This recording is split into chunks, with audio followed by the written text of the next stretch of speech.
I hear what you say when I'm late. You think I'm oblivious, like that I don't. You guys, there's microphones in here, and so we say that deliberately to get you to react. I think the last time I was a little bit late, somebody said, "Well, I was like 11, 12 minutes late," and 18, okay, 18, and somebody said, "Well, this isn't bad for Kirby time." It's like, I know, I hear it, I know.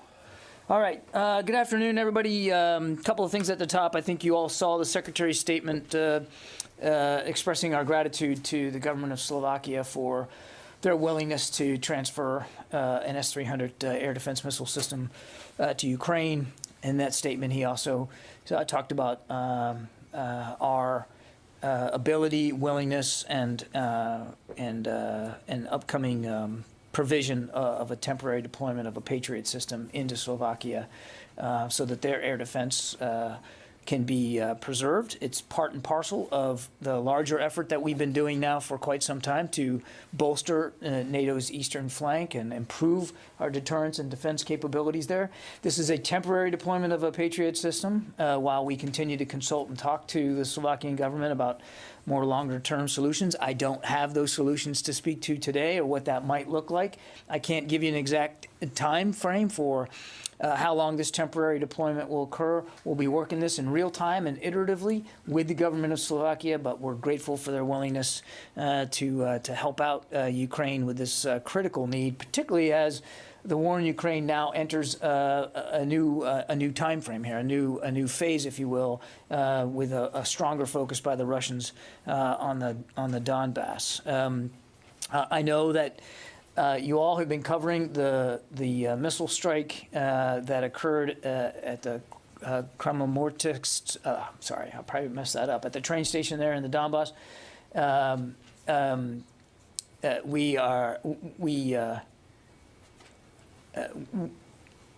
We find unconvincing Russian claims that they weren't involved, particularly when the ministry actually announced it, and then when they saw reports of civilian casualties, decided to unannounce it. So our assessment is that that this was a Russian strike, and that they used a short-range ballistic missile to conduct it.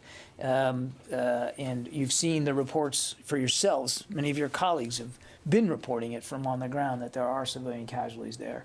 It is, again, of a piece of the Russian brutality in the prosecution of this war, and their carelessness for trying to avoid civilian harm. On personnel notes, we are very happy to hear, got the news last night that the Senate unanimously confirmed 2 DoD officials, Bill LaPlante as the Undersecretary of Defense for Acquisition and Sustainment, and Eric Raven to be the Undersecretary of the Navy. We're very excited. These are 2 very big positions, very key positions here at the department, and we're excited to have them be joining the team here in the coming days. There's a lot going on, a lot of threats and challenges to deal with, and both these gentlemen will be key to that effort. Moving on to some other news.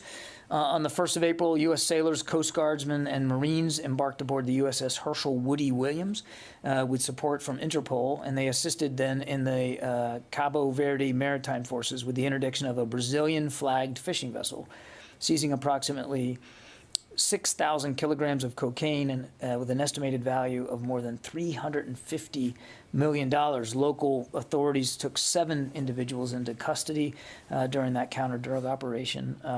Another good example of working with our allies and our partners all around the world to improve security and stability. Then on a programming note, on Monday morning, the Secretary will welcome here to the Pentagon the Indian Minister of Defense, Rajnath Singh, for an enhanced cordon ceremony and a bilateral meeting. That, of course, will be, you'll be able to cover that. Then later in the afternoon, the Secretary and Minister Singh will join Secretary of State Blinken and the Indian Minister of External Affairs, Jaishankar, for the 4th U.S.-India 2+2 ministerial dialogue, and that'll occur on Monday. This year's 2+2 will span the full breadth of the partnership between the United States and India, including defense, science, technology cooperation, climate, public health, and people-to-people ties. Since its inception in 2018, the 2+2 ministerial has allowed the United States and India to continue to work towards building an advanced comprehensive defense partnership that we think is poised very well to meet the challenges of the 21st century. So with that, Bob. Thank you, John. On Ukraine, as the Russians narrow the focus of their operations to the Donbass and the south, as you described, do you anticipate that this will change in any significant way the Ukrainians' needs, the type of needs they'll have for weaponry, other assistance from the United States and other partners, and also will it make it significantly more difficult to get it into them? I do not. We do not assess that this higher focus by the Russians on the south and the east by itself, geographically, is going to affect in any appreciable way the continued transshipment of security assistance on the ground into Ukraine that the United States is helping to coordinate. And as for whether it will change the requirements, I think largely that's going to be up to the Ukrainians. As I think you all know, the Secretary spoke with Minister Reznikov just yesterday, late yesterday afternoon. Good conversation, as they all are. The minister was grateful for the security assistance, particularly the recent announcement of $100 million worth of javelins, which we did very much in keeping with conversations with them about this renewed fighting in a much more confined geographic area. So we are tailoring our security assistance to meet their needs on the ground, but it's their needs we're trying to meet. We're not trying to, foist stuff upon them that we don't think that they can use. So I guess that's a long answer to a very brief question. It's too soon to know if there's going to have to be any adjustments. We'll work that out in real time with Mr. Reznikov and the Ukrainian Armed Forces. And clearly, if it's something we can do and we can do it quickly, we will absolutely do that. Right now, I don't think we're anticipating any major muscle movement changes in terms of the security assistance required for this new push by the Russians in the Donbass. I will tell you, and I think I've said this before, but I mean, one of the things the Ukrainians continue to say is one of their most valuable commodities is small arms ammunition. And we and other nations continue to provide literally millions of rounds. It doesn't get the headlines. I understand that. It's not as dramatic as anti-tank missiles or Stinger anti-air missiles, but it's a vital need that they use literally every day, and that continues to flow. Thanks. Sylvie. Thank you, John. Yesterday, the Secretary spoke about an updated guidance about sharing intelligence with the Ukrainians on the zones controlled by the separatist pro-Russian population. So does it mean that you didn't give them any information, any intelligence on these zones until now? And does it mean that you are giving them these intelligence now to help them reclaim these zones? It did not mean that we weren't giving them useful intelligence and information in the Donbass and in the eastern part of the country. We have continued to provide them with useful intelligence and information to help them defend themselves. What the Secretary was referring to was, as the conditions on the ground have changed and as this focus now has been more pronounced in the east, we needed to make sure that the guidance to our own intelligence apparatus was keeping pace with that. And what does it mean that you are helping them now? That the objective now is to help them to retake these zones? Our objective is and has been to help them defend themselves, and that includes giving them tools, whether that be weapons and systems and ammunition or information, to be able to do that as best as they possibly can. Yeah, Tom. Hi, John, thanks. A follow on what Sylvie just asked, and then a separate question, please. You know me by now that I like to pick apart your words. And I enjoy it. Okay. We'll see if I appreciate it. We'll see if this rises to it then. You twice said in response to Sylvie that the United States is giving the Ukrainians information to defend themselves. I want to make sure by the understanding of the word defend, in other words, if the Ukrainians, and you did, I know you don't like to go in hypotheticals, but But you're going to try to get me to go into I'm going to try it hypothetical. anyway. The Ukrainians have engaged in offensive actions, not just defensive actions. Yes, they have. In Ukraine.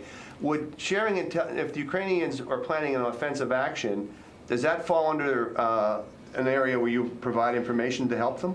We are, look, Tom, I don't want to, and I'm not trying to parse words here. When we say we want to help the Ukrainians defend themselves, we're talking about the aggregate effort here. We're not talking about a tactical, whether I'm in a defensive position or I'm on a counterattack. We're not getting into that level of specificity here. We are trying to give them useful information and intelligence that allows them to defend themselves, to push back, to resist, to fight against, you call it whatever you want, this Russian invasion. And if they were to use some of that information to conduct a counterattack, then so be it. Okay. They are defending, the larger defense is of their country. They have been invaded now. Actually, they've been invaded, quite frankly, for 8 years, but a massive invasion that began on the 24th of February, and they're resisting that. And we are doing what we can. I'm not going to get into too much detail here. I think you can understand that, but we're doing what we can to give them the tools, and some of that includes useful information that they can use to contribute to that active defense of their country. That clarifies it. Now, my other question, sorry. I'm delighted. Yeah. I know that earlier this year, actually on January 24th of this year, you said in response to another question by me that it's, quote, not helpful to look at history, although I know you taught history in academy. Perplexing That statement. seems like a brutal retelling of my quote, but go ahead. That's, well, anyway, as General Milley said yesterday, the action is going to be shifting to the Donbas region, which is a different terrain than much of Ukraine. And Sure. It was the scene during World War II of huge tank battles and armored battles. From a strategic point of view, bullets are great, and a lot of javelins are on the way, but does this give the Russians now an advantage in the sense that they do have more armor than the Ukrainians, and this is a terrain made for armored fighting? So this is a more confined geographic area. I am not a topographical expert. I'm certainly not an expert in land warfare. And yes, while I taught history, it was naval history. So I want to stay inside my lanes here. And I don't want to be, and I don't think we should be predictive about what the outcome's going to be. But I think what the chairman was really getting at, and he was absolutely right to do this, was to provide a sense of the potential here for the conflict to increase in intensity and to be prolonged.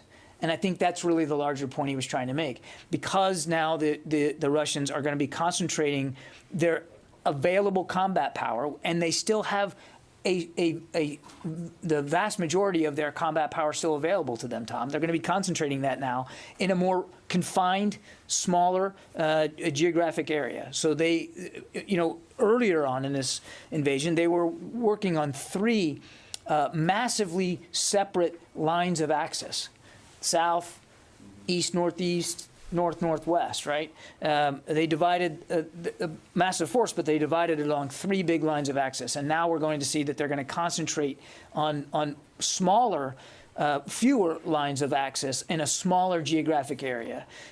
So still a lot of combat power to be applied in a smaller part of the country. Again, I'm not an expert on the geography here, but just looking at it on a map, you can see that they will be able to bring to bear a lot more power in a lot more concentrated fashion. That said, and this is not unimportant, the Ukrainians have also been fighting hard in Donbas for the last 8 years. The Ukrainians are certainly familiar with the terrain, the topography, and the cities and towns and the roads and the railways. I mean, this is their home.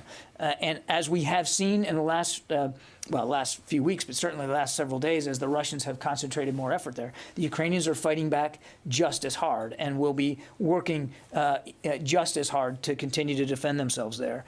And again, our support is of a piece of this. As we continue to talk with them about what they need for this closer fight, if you will, we're going to continue to try to support them in that. Did that answer your question? Yes, thank you. Yeah. John, do you think the Russians are going to lose this war in Ukraine? We want the Ukrainians to win this war. And we want to see Ukraine not have to fight for its own sovereignty, as it has been for 8 years. We keep forgetting that. I think President Zelensky has been rock solid clear on what his outcome is here. A whole Ukraine fully respected as a sovereign nation state. We want that for him too. And so we want to help, we want to see them win. And that's why we are committing so much energy and security assistance to that country, and we'll continue to do that. If you want to see the Ukrainians win, does that mean you want to see the Russians lose? We want to see Mr. Putin and the Russian army lose this invasion, lose this fight inside Ukraine. It is Ukrainian territory, Ukrainian sovereignty. It's Ukrainian cities and lives that are being destroyed.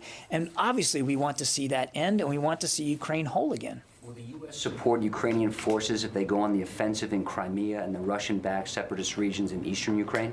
I'm not going to get into future operations here. What I would tell you is we're going to continue to support Ukraine in their efforts to defend their sovereignty and their people as much as we can, as fast as we can, Lucas. I'm not going to get into hypothetical operations that they haven't conducted yet. Kelly. I have two questions, if I may. The first is on a profile today on the Commander-in-Chief of the Ukrainian Armed Forces leading the fight against the Russian. I was curious if you had a comment on his leadership or a message to him. And second, Russian officials are threatening Finland if it goes ahead and joins NATO. Do you take those threats seriously, and would the U.S. come to Finland's defense? So by the profile of the commander, do you mean President Zelensky? No, his Commander-in-Chief. The commander of his armed forces in Ukraine. I have not seen the profile, Kelly. So let me take a look at the profile before I try to characterize it. I would just tell you that we have good connectivity with the Ukrainian armed forces at the very senior levels. General Milley speaks very frequently with his counterpart. As you know, you guys see the readouts. You know how often Secretary Austin speaks with Minister Reznikov. And, of course, President Biden in his regular contact with President Zelensky. It is remarkable how well they are leading their forces in the field and how good their command and control still is today. Well organized, well equipped, certainly well trained over the last 8 years, and you're seeing all that come to bear. So I haven't seen the profile, so I can't really comment on that, but we have great confidence in Ukrainian military leadership and the incredible work they're doing, leading their troops in the field. And it's, again, you've seen it. It's not just Ukrainian troops, Ukrainian citizens taking up arms and defending their streets and their cities. On your other question, again, I don't want to get ahead of where we are on a process here. A decision to join the NATO alliance is between the alliance and that nation, and I'm certainly, the United States is not going to interpose ourselves into that decision-making process. That's really for them to speak to. That said, and I think today's movement and the announcement that we're going to be providing a Patriot battery inside Slovakia tells you how seriously we take our Article 5 commitments inside NATO and the alliance. And as you've heard President Biden say, we're going to defend every inch of NATO territory if it's required. It's an ironclad commitment. The United States believes that, and will continue to look for ways to, especially on the eastern flank, to bolster that. Qasim. Just a follow-up on Sylvie's question on information sharing. Secretary Austin yesterday said that you guys are clarifying the guidance for your force. What was he meaning actually while saying clarifying? What are you clarifying? As the situation changes on the ground, information needs change. Information requirements change. Information guidance changes. And I think that's what the Secretary is referring to. And then another question, sorry. Of course. We have seen reports that a base of U.S. forces are stationed in Syria came under rocket attacks, and 2 U.S. service members were wounded reportedly. Do you have anything on that? Yeah, actually I do here. Hang on. So I think you guys saw CENTCOM put out a release that there was indirect fire. 2 rounds received at Green Village in eastern Syria. They announced yesterday, we still assess that at this time, 4 U.S. service members are continuing to be evaluated for traumatic brain injury symptoms. The number's still 4. It could change, as we have seen in the past, but that's where we are right now. The indirect fire struck 2 support buildings. We're still investigating this. I don't have attribution for you. I don't have more detail on damage. Okay? Court. Just one more. You don't have any attribution, but do you have any sense whether this was something that was carried out by some sort of a militia group? It's just. I mean, it is certainly a tactic that has been used by these militia groups that are supported by Iran. It's right out of their playbook. I think our working assumption would be that that's the case here, but we want to do the forensics and do it properly. Do I have a sheet for the calls or nobody? I didn't get one, so we're not. Nobody? You should Okay. stay with me then. So that was my poor attempt to move off of you, but failed. But I appreciate the effort. Mike totally screwed me on that one. All right. I have one more on Ukraine. Is there, just given that there's even more and more momentum, it seems, for Finland and Sweden to potentially join NATO, is the Pentagon already planning for sending some sort of U.S. military presence into those countries, whether it's like systems or anything like that? Is there any kind of very early planning for reinforcing them as part of this ongoing shoring up of NATO? Well, we've been doing that. I mean, Court. But specifically for some of a longer-term presence to Finland and to Sweden, specifically if they. I know of no such plans for countries outside of NATO. No. But once they join NATO, like, is there early planning going on for if and when they actually do become members of NATO? I'm not aware of such planning. I mean, that's many horses beyond where the cart is right now. Again, I don't want to get ahead of a decision-making process between a sovereign nation-state and the alliance. There's no active planning for any kind of U.S. force presence in those countries. Again, we would need to, be in a process of them being NATO members and to have that conversation. We're just not there. Once told me the Pentagon was a planning organization, but maybe that was. We do. We plan for a lot of things, right, but we don't plan for everything. Okay. There you go. I'm going to trademark that. Okay. Janie. Thank you, John. The U.S. strategic assets will be deployed during the U.S. and South Korea joint military exercises to be resumed next week.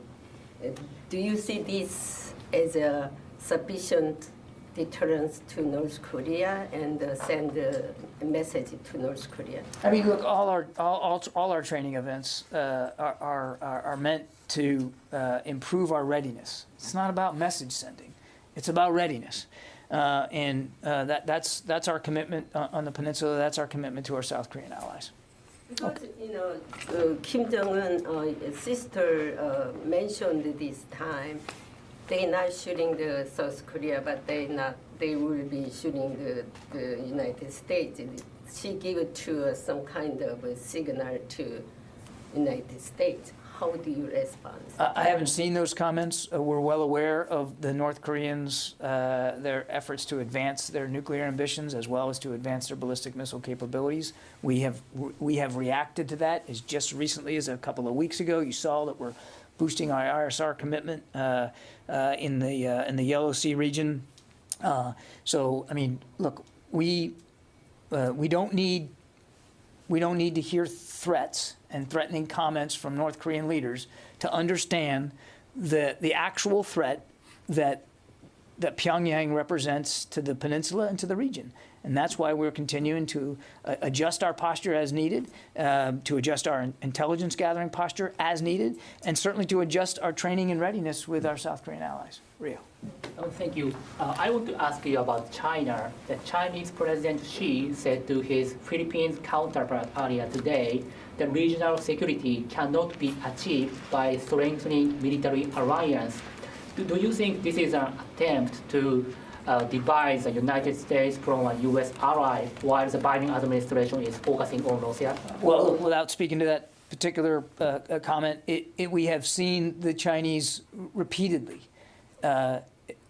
try to divide the United States from our allies. We've seen their coercive and aggressive tactics to bully neighbors, including some of our allies, to come around to their way of thinking about their national security, what they believe their national security interests are in the region. 5 of our 7 treaty alliances are in the Pacific, the Indo-Pacific region.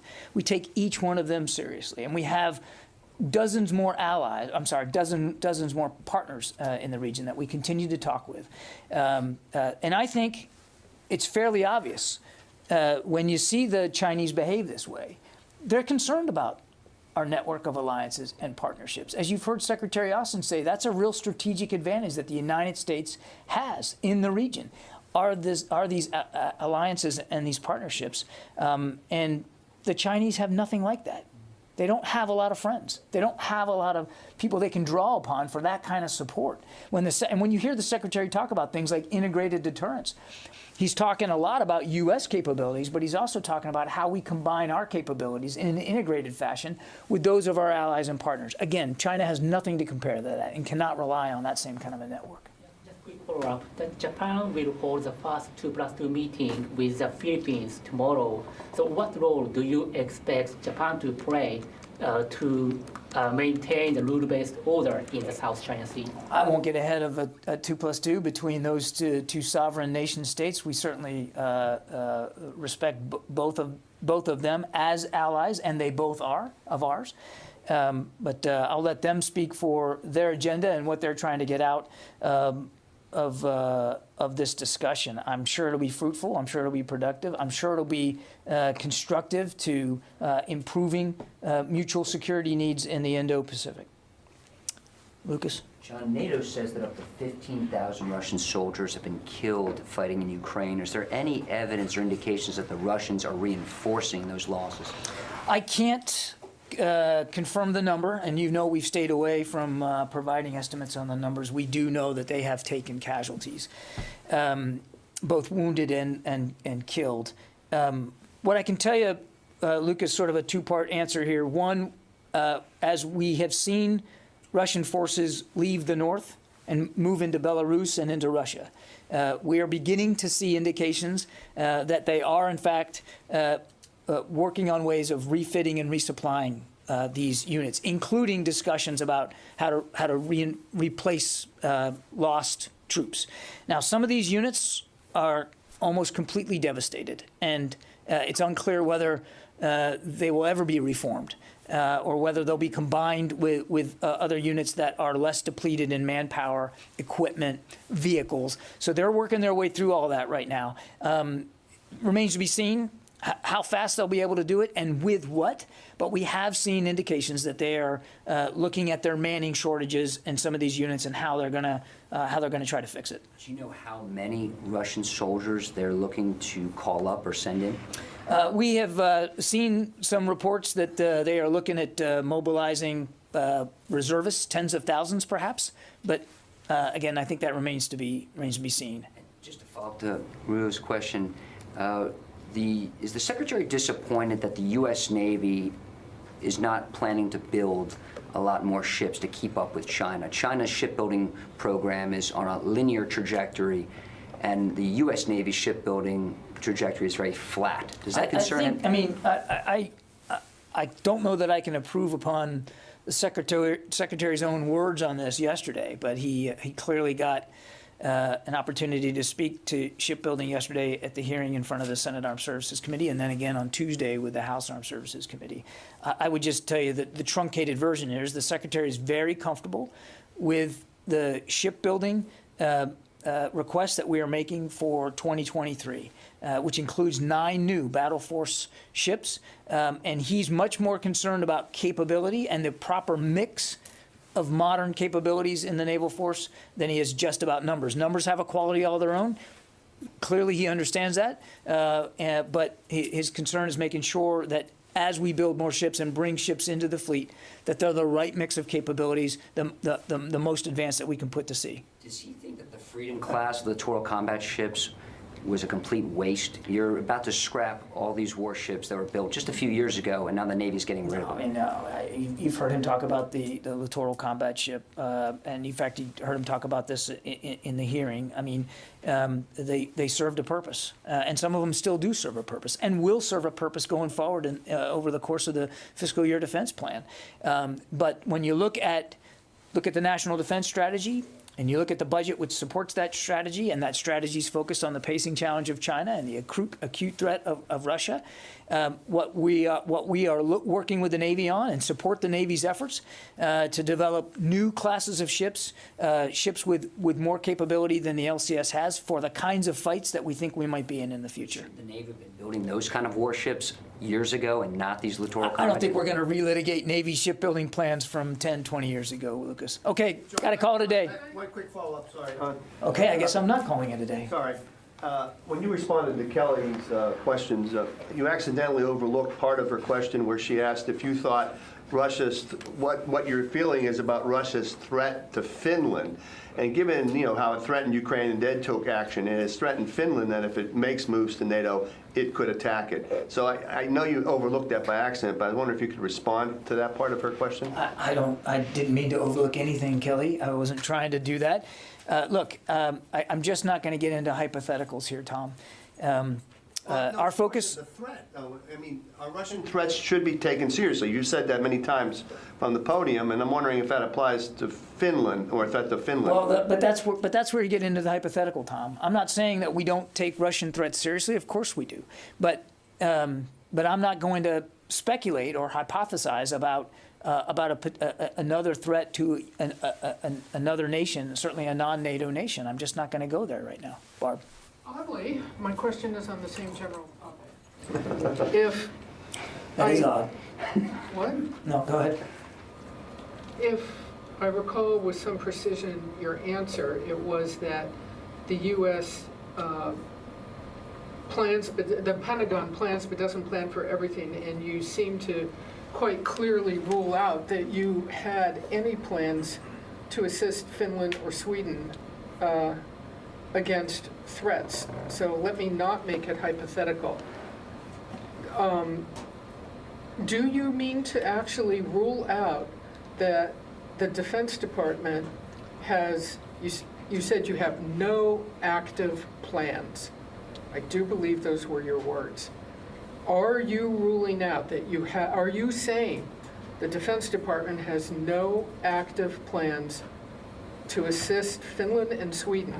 If either of those countries called you up this afternoon and said they need help, you have no plans? You have nothing on the shelf? Barbara, come on now. That would require, Barb, please, that would require that you are, there's been no such request from Finland or Sweden.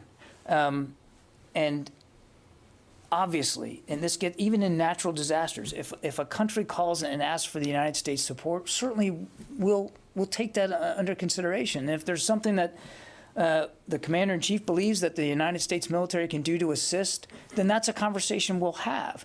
But we are spending a lot of time today talking about a hypothetical that hasn't presented itself.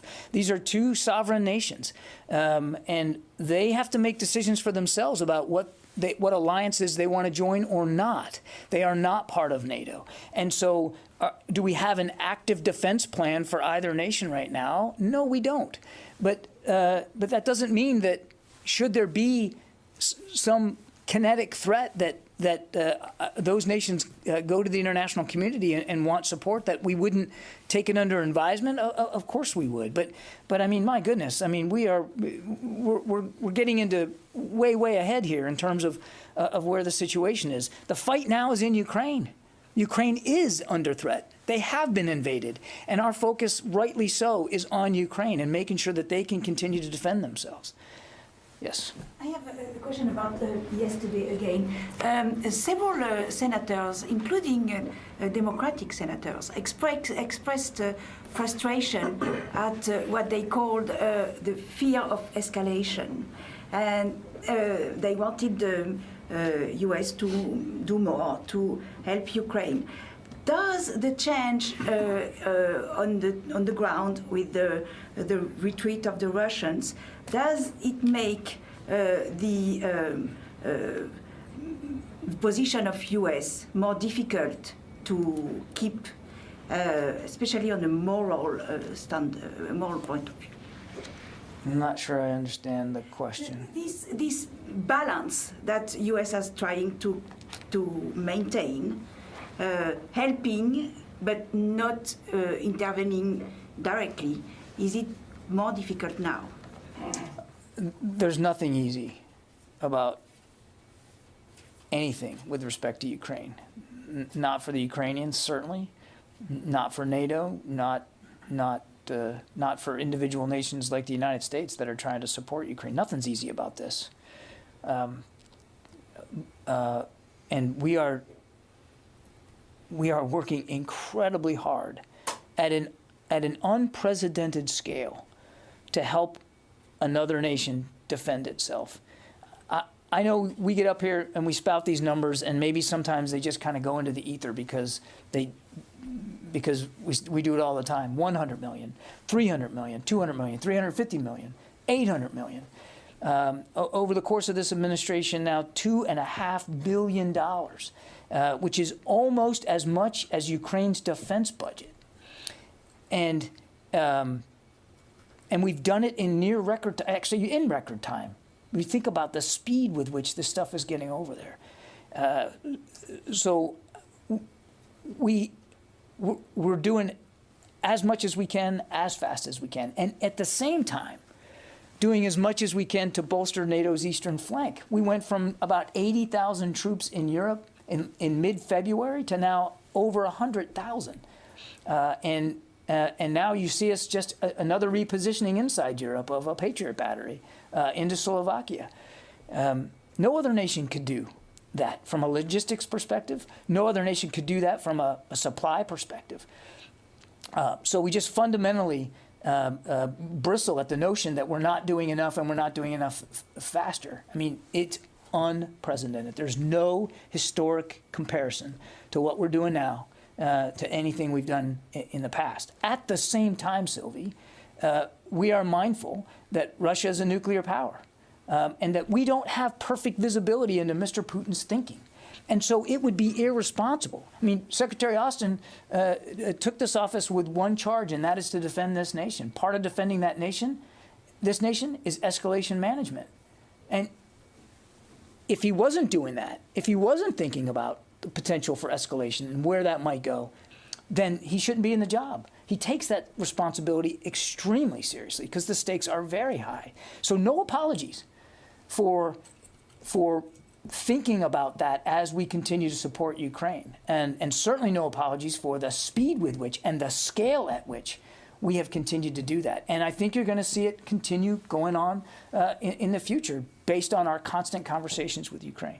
Okay, thanks everybody. Have a great weekend. See you Monday.